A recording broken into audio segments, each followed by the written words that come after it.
Eu quero começar perguntando a Cássio o seguinte, Cássio. Fortaleza, inclusive, até acho que tem menos pontos do que futebol, tá? Jogou até bem algumas partidas, acabou não vencendo. Aproveitou outras curvas do caminho, né? Como o Fluminense incompleto. Mas a pergunta que eu quero fazer, Cássio, nem é sobre esse ano tão diretamente. Se o Fortaleza for para a Libertadores de novo pela Série A, vai existir. A gente vai poder chamar que esse trabalho de Vojvoda é o melhor já realizado no Nordeste? Porra, bicho, ele não seria o trabalho com o resultado mais alto, que aí seria o de Evaristo de Macedo. Até se você for até. Porque Evaristo Macedo foi treinador do Bahia. 87 para o Sport teve 2 treinadores, enfim, mas no campeonato de 88 do Bahia foi um técnico. O próprio Nelson Batista, né, na Copa do Brasil. Tô certo, né, Pedro? Não teve um interino no meio do caminho, não. Não, tá certinho. Então, assim, só para dizer assim, o ponto alto continuaria sendo esse. O Nelson Batista na Copa do Brasil, mas eu citei o de 88 por ser um campeonato maior, certo? Para não ter melindre nem nada. Mas, em termos de regularidade, porra, é óbvio que seria. Aí, porque 3 anos seguidos, assim como você falou dos fatores, teria o fator. O do ano passado é uma Libertadores com 8º lugar, mas assim, Fortaleza estava lá e foi para a Libertadores 8º lugar. Mas Vitória e Sport, quando estavam na primeira divisão, eles não foram 8º lugar 3 anos seguidos. Para de repente dizer, eu cheguei até essa. O clube do Nordeste então, conseguiu fazer um trabalho tão. Nos pontos corridos, não. Né? Em outros modelos, sim. Mas não com o mesmo treinador. E a sua pergunta não é o Fortaleza. Por isso eu estou falando, é do treinador. No caso de Vojvoda, ninguém teria, nenhum outro treinador teria. E nos pontos corridos, nem clube também. Nos pontos corridos, nem treinador e nem clube. Uma sequência de resultados como essa na região. Nem mesmo o treinador, de repente, o cara fez uma campanha no Sport, depois foi para o Bahia, depois foi para o Vitória. Não existe, essa figura não existe como treinador e como clube também não existe. Para ir para a Libertadores, o Fortaleza seria no mínimo o 8º lugar de novo. Seria assim, então seria 3 anos entre os 8, dentre essas 3 temporadas, seria uma delas sendo 4º lugar. Ainda teria uma semifinal de Copa do Brasil, teria uma 4ª final de Copa do Brasil. Tá um pouco difícil essa também, mas quero não vai que elimina o Palmeiras. Mas no mínimo já tem as quartas e tem a semifinal. Isso com esse treinador. Por isso que eu não estou falando de Rogério Ceni, estou falando de Vojvoda. Não tem. Assim, se isso acontecer esse ano, num campeonato nacional, com regularidade, seria, sim, o maior trabalho de um treinador da região. Não seria o ponto mais alto. Repito, o ponto mais alto seria o de Evaristo Macedo. E aí não tem como ser batido, só se alguém for campeão. Só se alguém for campeão. Mas assim, de regularidade, e regularidade com sarrafo, porque regularidade é capaz de ser regularidade apanhando todos os anos. Né? Não, sim, regularidade com sarrafo, né? Aqui. Zona de rebaixamento, busca, com grandes...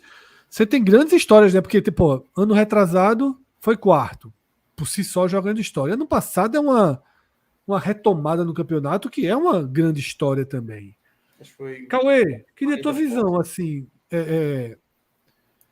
Volney enlouqueceu aqui, né? Disse que, como é que, Sport e Bahia são campeões nacionais e como é que eu faço essa explicar, que a galera do para entender é foda também, né? Não pode assim, pensar com o coração também aí, né? Existem trabalhos curtos que são espetaculares. Existem trabalhos de 1 ano que são espetaculares. Tem trabalhos de 6 meses que são espetaculares. Tá? Mas eu nunca vi. E esse a gente está considerando que ao final da temporada o Fortaleza estará na Libertadores. Tipo, não é o Fortaleza que ao final, lá em 2023, o Fortaleza estará pela 3ª vez seguida. Pela 3ª vez seguida. A gente abriu esse programa falando de pontos corridos, que começou em 2003. São 20 anos. Tá? 20 anos. O Bahia nunca ficou entre os 10, pô. O Bahia é o maior clube da região. Nunca ficou entre os 10, pô. Nem mesmo assim na Copa do Brasil, que o Fortaleza foi lá e já chegou também. Exatamente. O Bahia nunca passou das quartas da Copa do Brasil. E o Fortaleza está transformando isso em rotina, pô. Então, Cauê, eu queria tua tua análise. Rotina chegar nas quartas, viu? Só para dizer, rotina chegar nas quartas. Eu sigo muito no que Cássio colocou. Acrescentando mais um ponto. Eu acho que hoje a façanha do Fortaleza é muito mais preponderante, é muito mais forte do que o que existia no passado. Eu acho que está acentuando o abismo no futebol brasileiro, na minha visão. Eu acho que antes das SAFs começarem a chegar, vamos dizer assim. Agora talvez dê o Bahia pegando uma SAF, outros clubes do Nordeste de alguma forma pegando, mas o que vinha existindo no futebol brasileiro, com o Flamengo se reestruturando muito bem, o Palmeiras se organizando, o Atlético Mineiro aquele jeito que jorra dinheiro, mesmo que seja na irresponsabilidade. Os orçamentos daquele grupo, vamos dizer, do G12, daquele G12 do sul e sudeste do país, de alguma forma era um orçamento que você vê é um abismo gigante para os orçamentos daqui. E antigamente, eu acho que há uma década, 2 décadas, e isso vem até das divisões de base, você conseguia garimpar os times do sul e do sudeste pegavam menos jogador das nossas divisões de base aqui, antes. Você conseguia revelar o jogador e você vendia para lá. Agora não, os caras sugam muito direto. Então você reduziu a possibilidade de formar mão de obra mais barata e de surpreender com times, muitas vezes regionalizados, como foi muito o Náutico daqueles anos 60, como foi muito o Santa Cruz dos anos 70, aquele time do Sport de 1994, o próprio Bahia de 1988, o Vitória que chegou numa final de Campeonato Brasileiro. Então, você conseguia arrumar soluções por aqui, pelo Nordeste, de formar times mais baratos e, de alguma forma, ser competitivo e surpreender. Lógico, você não conseguiria em vários anos, porque o poder econômico justamente te massacrava, que aqueles jogadores que eram revelados logo iam para os clubes do Sul e Sudeste. Mas você conseguia fazer um campeonato bom, revelar e bater de frente com eles naquelas situações. E eu acho que hoje é mais difícil. Então, eu acho que hoje um trabalho de Vojvoda e do próprio Fortaleza de se organizar tão bem, sem ter por trás um grupo financeiro, um grupo econômico que injete dinheiro, que assine cheque e vai-te embora e segue a vida, é muito valoroso. E eu acho que isso fortalece ainda mais esse trabalho, esses resultados, esse desempenho do Fortaleza. De dar esses passos à frente.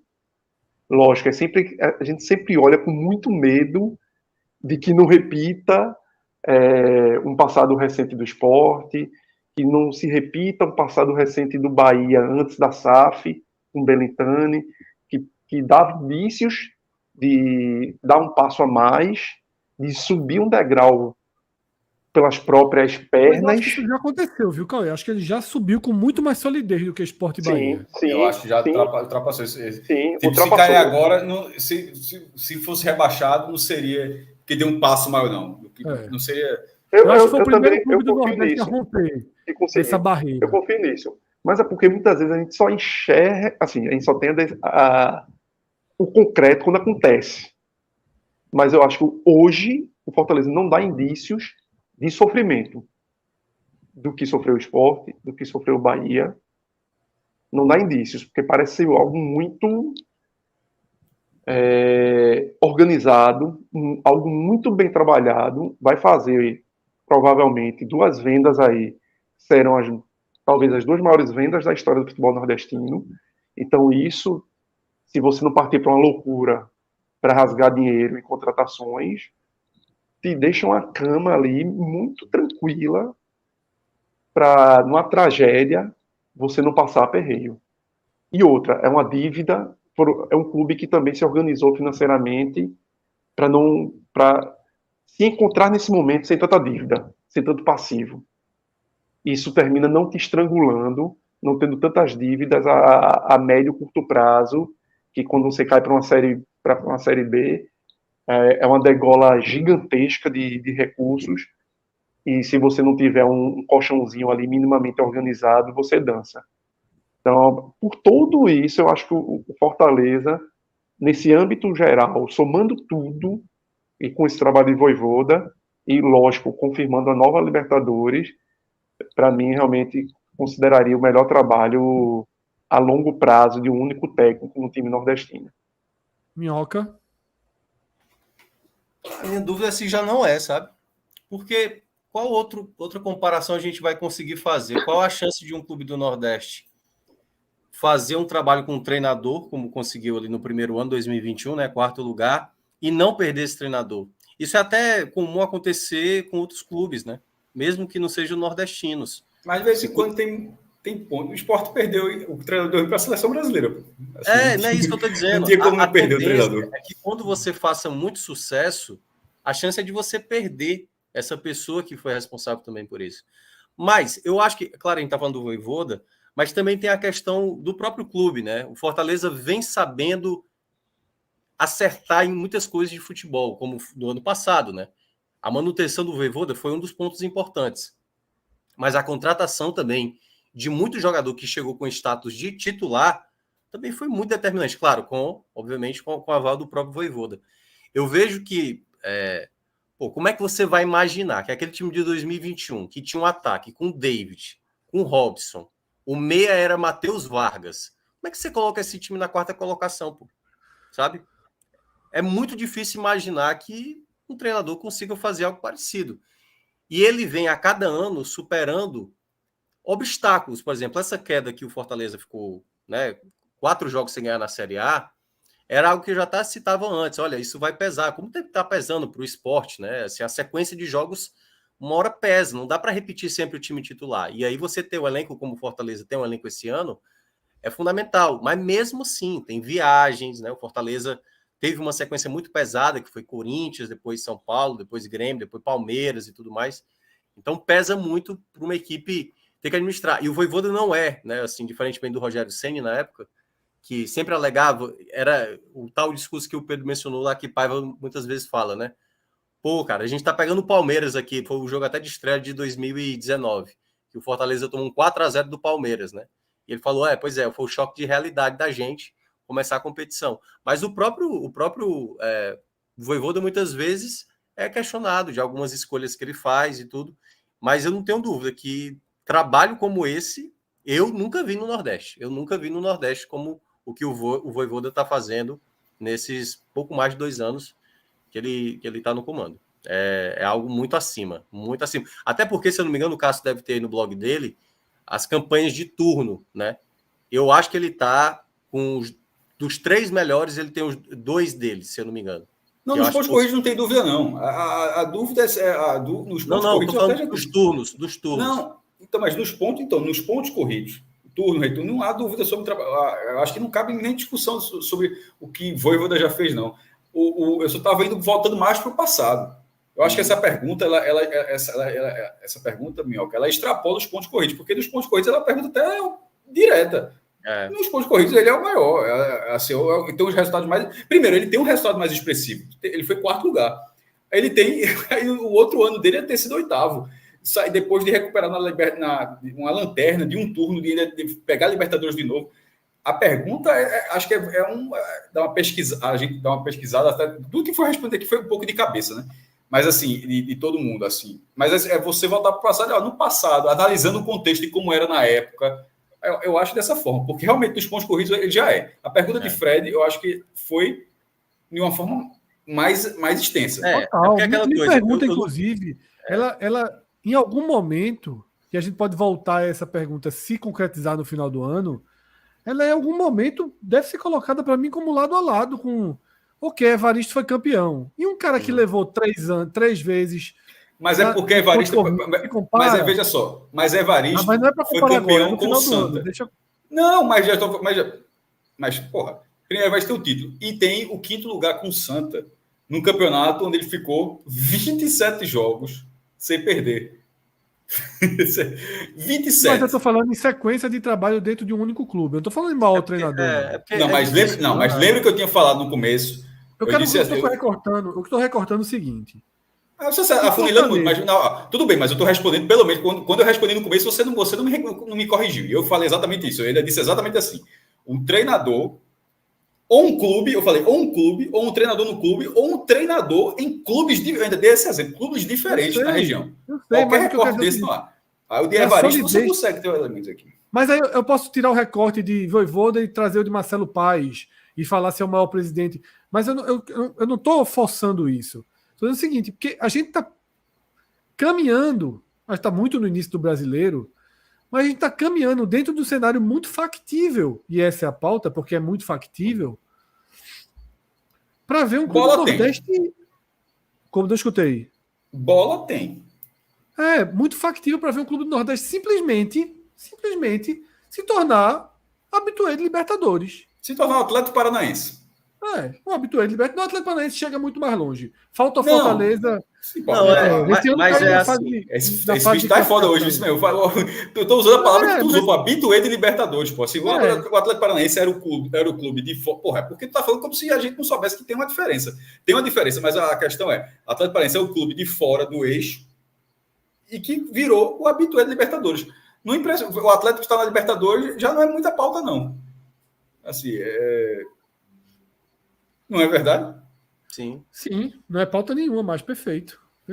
É normal, a gente espera, tá? Já não é mais o tal jabuti na árvore, né? Como diria. Inclusive, Minhoca, não sei se Pedro quer acrescentar alguma coisa nesse debate, Pedro, ou se a gente já pode virar para uma coisa mais... Não, E na era moderna, não há qualquer dúvida, tipo, teria... Eu acho que, obviamente, Evaristo é um técnico, tem uma história muito maior que a de Vojvoda, isso para mim é indiscutível. Como jogador é muito diferente. Não está nem em debate, mas considerando a era moderna do futebol, o trabalho de Vojvoda é de longe o maior trabalho do Nordeste. Já independentemente dessa temporada. Sem dúvida.